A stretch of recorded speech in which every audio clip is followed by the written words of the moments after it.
Salam sehat dan salam sejahtera bagi kita semuanya.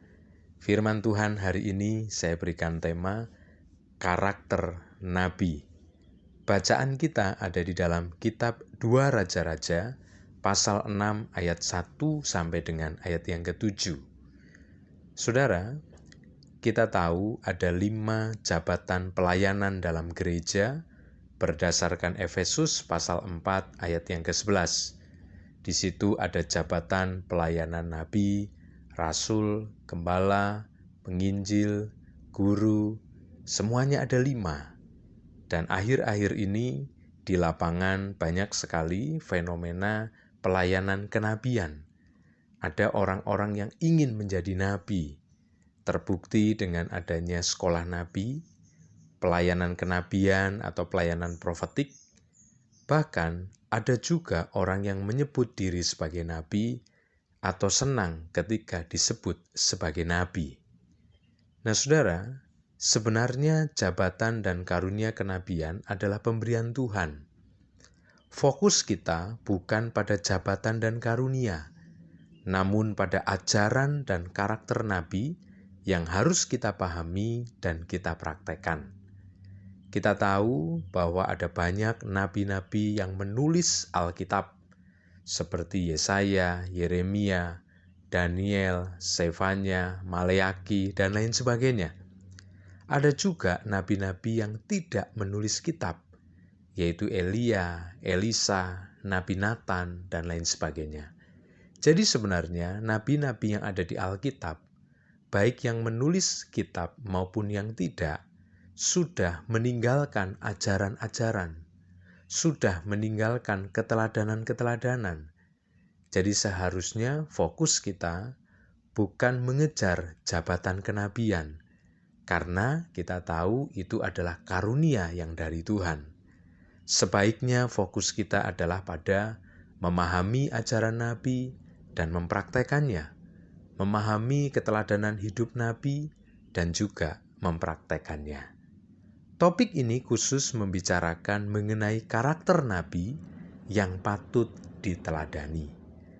Ayat pijakan kita tadi menceritakan adanya kelompok nabi yang dikepalai oleh Elisa.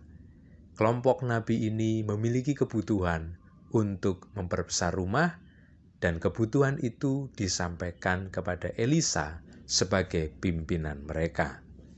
Mari kita akan perhatikan karakter apa saja yang patut kita teladani dari kelompok nabi ini. Yang pertama, kelompok nabi yang ada di dalam ayat pokok kita adalah kelompok yang menyesuaikan diri dengan kebutuhan, bukan dengan keinginan. Kita bisa perhatikan ayat 1 dan ayat yang kedua.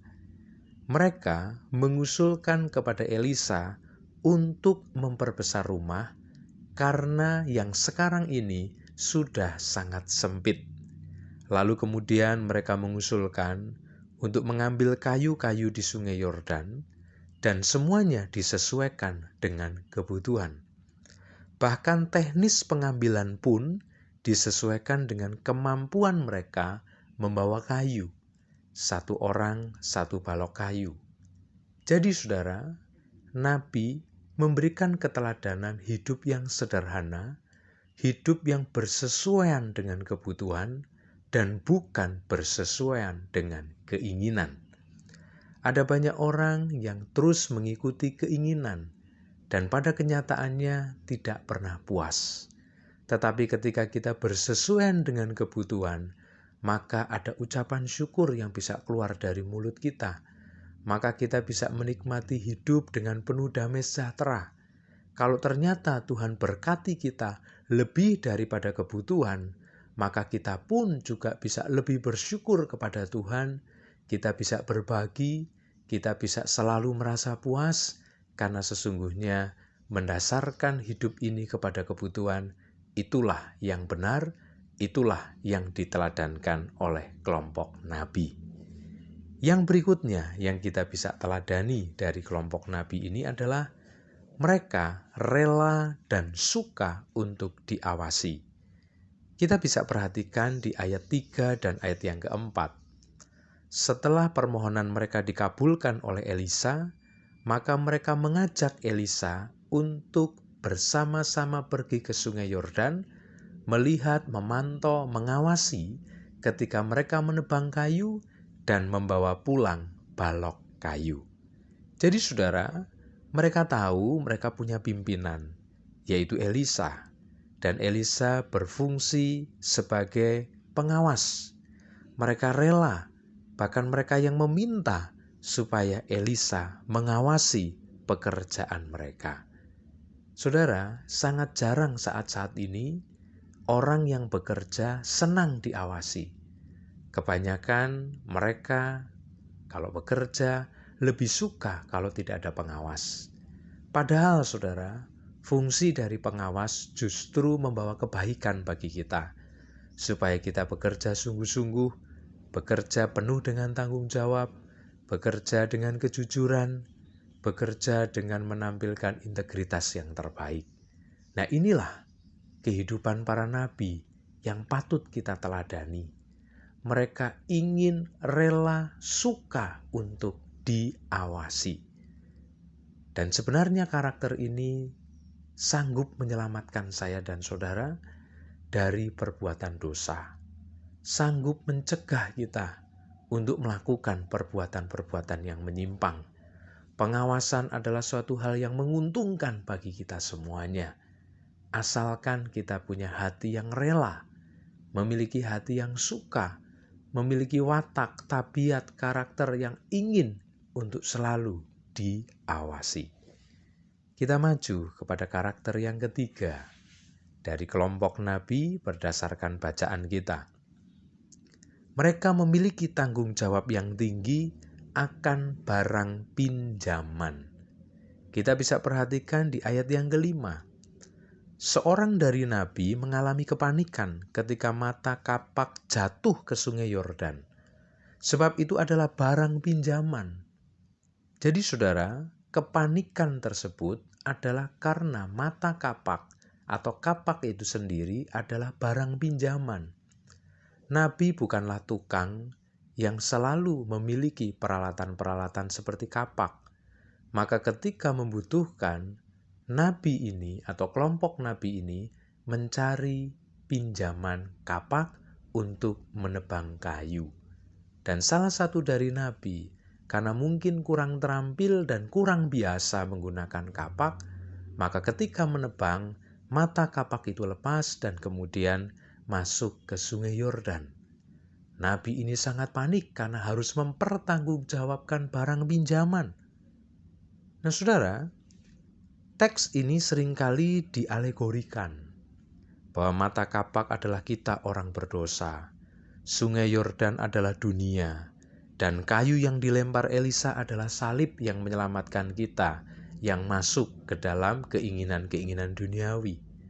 Tetapi khusus tema firman Tuhan kali ini, saya sedang tidak mengalegori. Saya ingin menampilkan apa kata Alkitab, apa adanya. Kepanikan dari nabi karena barang pinjaman. Barang itu harus dikembalikan utuh. Barang itu harus dipertanggungjawabkan. Mungkin mata kapak harganya murah, tetapi karena itu barang pinjaman, maka harus dikembalikan. Jadi saudara, ini menjadi pelajaran penting bagi kita semuanya.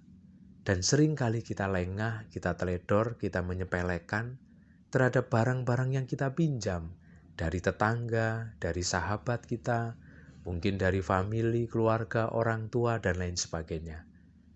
Ada mungkin gelas, piring, buku, sendok, dan perkakas-perkakas lain yang sering kali kita pinjam, lalu kemudian kita lupa atau kita menyepelekan untuk mempertanggungjawabkan barang pinjaman. Bahkan ketika barang tersebut hilang, kita merasa biasa-biasa saja.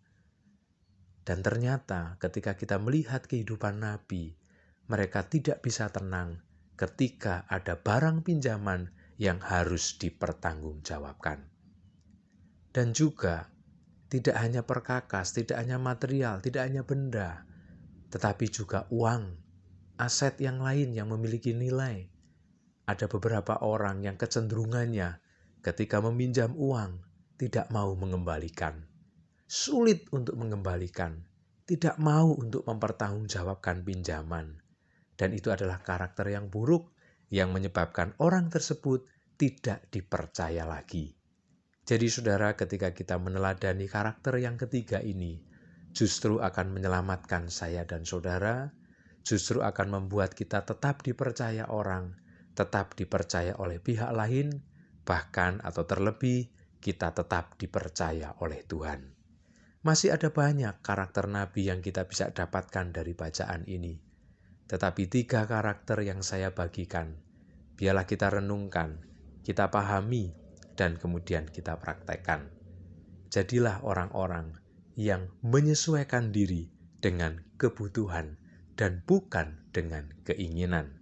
Mari kita mau menjadi orang yang rela dan suka untuk diawasi, suka untuk diperingatkan, suka untuk dinasehati, suka untuk dikritik, dan semuanya itu demi kebaikan kita semua.